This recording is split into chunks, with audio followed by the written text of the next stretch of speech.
Quand on rencontre des victimes qui dénoncent, ça nous donne vraiment de l'énergie pour nous autres aussi aller de l'avant, puis défoncer des portes, puis dénoncer. J'ai probablement eu peur, mais agir avec sa peur, c'est peut-être la meilleure des choses. La réponse que j'ai donnée, puis je vous la donne aujourd'hui, c'était à ce moment-là, je disais, j'espère que je vais perdre ma job. J'espère qu'on n'aura plus besoin de directeur de la protection de la jeunesse.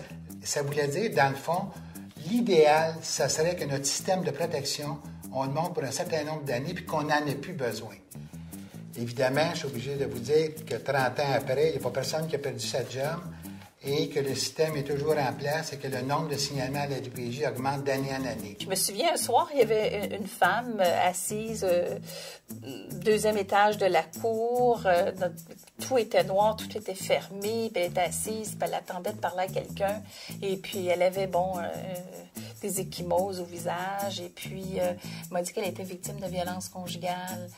Et j'ai réalisé que tout le monde l'avait oublié, finalement. Et c'est à partir de ce moment-là, ça a été comme un moment important là, dans ma carrière. Et j'ai commencé à regarder un peu autour de moi qu'est-ce qui se passait dans les situations de violence conjugale. Et le service est mis comme ça. Il faut garder le beat.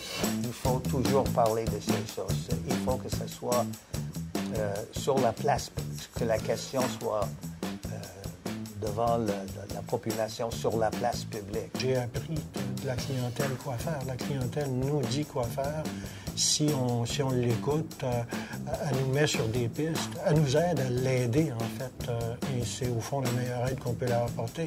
Une aide qui vient, au fond, de choses qu'on a appris de ces jeunes-là. Tout le monde voulait que ça s'améliore. Et je pense que c'est ce qui a fait le changement. C'est ce désir-là de vouloir changer. Les policiers faisaient partie de cette équipe. Les intervenants sociaux faisaient partie de cette équipe-là. Les maisons d'hébergement, les ressources qui existaient voulaient que ça change. Nous n'aurions pas pu bâtir ce réseau-là. Nous n'aurions pas pu faire avancer des questions comme l'accès à l'indemnisation, l'accès à l'information, la transformation du système de justice si chacun d'entre nous, on n'avait pas mis une petite pièce dans le puzzle.